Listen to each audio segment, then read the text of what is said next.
Behind closed doors, the Freemasons were free to indulge in the secret rites and rituals handed down to them by their ancestors, and these became the basis of their levels of membership, called degrees.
Politicians funded by the Masons promoted the Masonic ideology.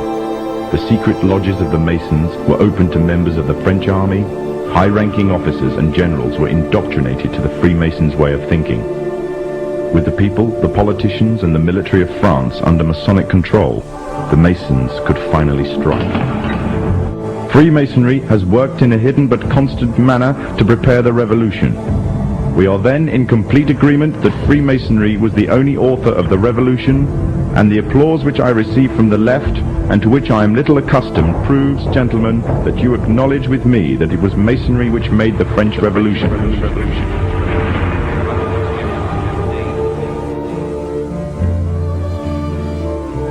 When the so-called founding fathers of America landed on Plymouth Rock, not only did they bring with them disfranchised people, they also brought the Freemasonic elements of Europe. The injustices which the fathers of America were escaping from in Europe was also to be found in the new land, in the form of a tyrannical British regime. In order to gain complete dominance of the new state, the Masons used the same methods to gain control of France. Although the British monarchy was run by the Masons, the American War of Independence was a necessary action, and the people involved in the war were expendable for the Masons to fulfill their dream. Emotions of the people were manipulated into anger, and just like France, anger turned into war. This time, however, previous mistakes would not be repeated. The near defeat the Masons faced against Napoleon and his army in Europe taught the Masons a lesson. Any forthcoming leaders of the resistance must follow the Masonic agenda. The best way to do this was to ensure the leader himself was a Mason, and the leader who took the war to the British was none other than George Washington. On the 4th of July 1776, the Declaration of Independence was made. On the 17th of October 1781, the British were finally defeated and surrendered the colonies to the Americans, and the world's first Masonic state was born, a nation that would represent Masonry in every way. A sign of the Masonic presence in America is plainly visible on the dollar bill, which carries a picture of George Washington, the first Freemasonic president in the world, and a picture of the Freemasonic symbol of the so-called all-seeing one eye.